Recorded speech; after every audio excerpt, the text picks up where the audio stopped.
अब सुन लो, जितने लोग बैठे हैं शिव महापुराण की कथा को, जितने आस्था चैनल पर सुन रहे हो, जितने फेसबुक यूट्यूब पर सुन रहे हो, बहुत सावधानी से सुनना। केवट क्या कर रहा है?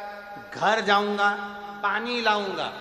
शिव महापुराण की कथा क्या कहती है? मंदिर का पानी लेकर मंदिर के शंकर को मत चढ़ाओ। शिव पुराण कहती है अपने घर से लोटा भरकर जल लेकर जाओ। क्यों? केवट चाहता तो गंगा जी का पानी वहीं उठाकर धोके राम जी को बिठा देता, पर नहीं, घर जाऊंगा, घर से जल लाऊंगा। क्यों? क्योंकि घर का जो जल आता है वो हमारी 71 पीढ़ी को तार देता है। अपने घर का जल मेरे अकेले के लिए नहीं, मेरे पूरे कुल को तारने के लिए लाऊंगा। राम जी कहने लगे घर कितनी दूर है?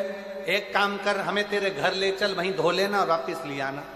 केवट बोला नहीं नहीं नहीं, घर में इतनी जगह है नहीं, तुम तो यहीं खड़े रहो, दूसरा नाव वाला तुम्हें पकड़ के ले गया तो एक काम करो, तुम यहीं रहो।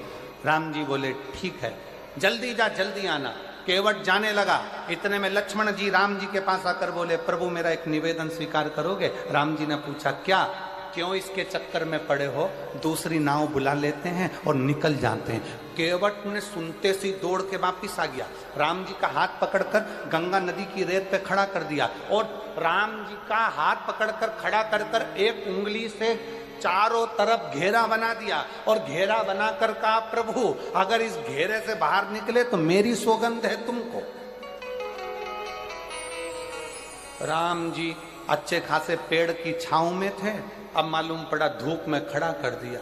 राम जी ने लक्ष्मण जी से कहा थोड़ा धीरे नहीं बोल सकता था? इतना तेज बोला, वो मुझे धूप में खड़ा करके चले गया। राम जी कहते हैं अभी तक भगवान भक्त को बांधता था, आज भक्त ने भगवान को बांध दिया, लगा दिया फेरा वहीं पर खड़े राम। केवट गया घर, पत्नी को आवाज लगाया, सुनती है? पत्नी ने पूछा क्या?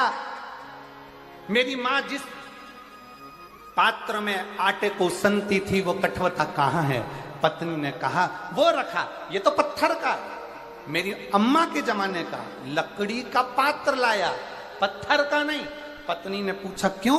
पति ने कहा ये पत्थर का कठवते में अगर चरण धुलाऊंगा तो पत्थर पे से पानी सूख जाएगा, लकड़ी के कठवते में धुलाऊंगा तो लकड़ी पानी को सोख लेगी, रोज आटा उसनेंगे, रोज राम जी के चरण का जल मिल जाएगा और अपना कल्याण हो जाएगा। रोज लकड़ी का कठवता लिया, पत्नी से कहा तू भी मेरे साथ चल, एक लोटा जल भरा और सीधे राम जी के पास पहुंच गए। राम जी के पास पहुंचकर कठवता रखा नीचे, पत्नी को दिया लोटा, राम जी से कहा रख दो इसमें तुम्हारे चरण। राम जी ने बर्तन देखा तो छोटा सा था, अपना एक पांव रख दिया। केवट ने कहा प्रभु एक में काम नहीं चलेगा, दोनों रखो। राम जी ने पूछा छोटा सा बर्तन है, गिर जाऊंगा, 2 पांव नहीं आएंगे। केवट कहने लगा बिल्कुल नहीं गिरोगे, एक काम करो मेरा सिर पकड़ लो, मेरा सिर पकड़ लो। राम जी ने मन में सोचा कितना चकड़ो। राम जी बोले मैं गिरना पसंद है पर तेरा सिर पकड़ना पसंद है, नहीं पकड़। अब केवट राम जी ने दोनों चरण अंदर रख दिया और केवट ने अपनी पत्नी को पकड़ाया पानी का लोटा। केवट ने कहा तू पानी डाल, मैं इनके चरण धोता हूं। ये कह रहा है मैं हाथ नहीं रखूंगा और मैं भी इनका पक्का चेला, हाथ रखवा के मानूंगा, हाथ रखवा के मानूंगा। और मेरी जीजियों, ए मेरे जसपुर वासियों, कुनकुरी के निवासियों, मायाली गांव के वासियों, ये आपका विश्वास था। जैसे केवट ने सोच लिया था कि मैं राम के हाथ रखवाऊंगा, आपने सोच लिया था एक बार शिव महापुराण की कथा जरूर हो। आपका विश्वास। राम जी के चरण केवट धोने लगा। धोते धोते केवट ने परात को, वो कठवते को हिलाया, हिलाते से राम जी घबरा गए, क्या कर रहा है, गिराएगा? केवट बोला नहीं गिरोगे, मेरा सिर पकड़ो हो। राम जी बोले नहीं पकड़ूंगा। अब नहीं पकड़े तो केवट ने फिर हिलाया।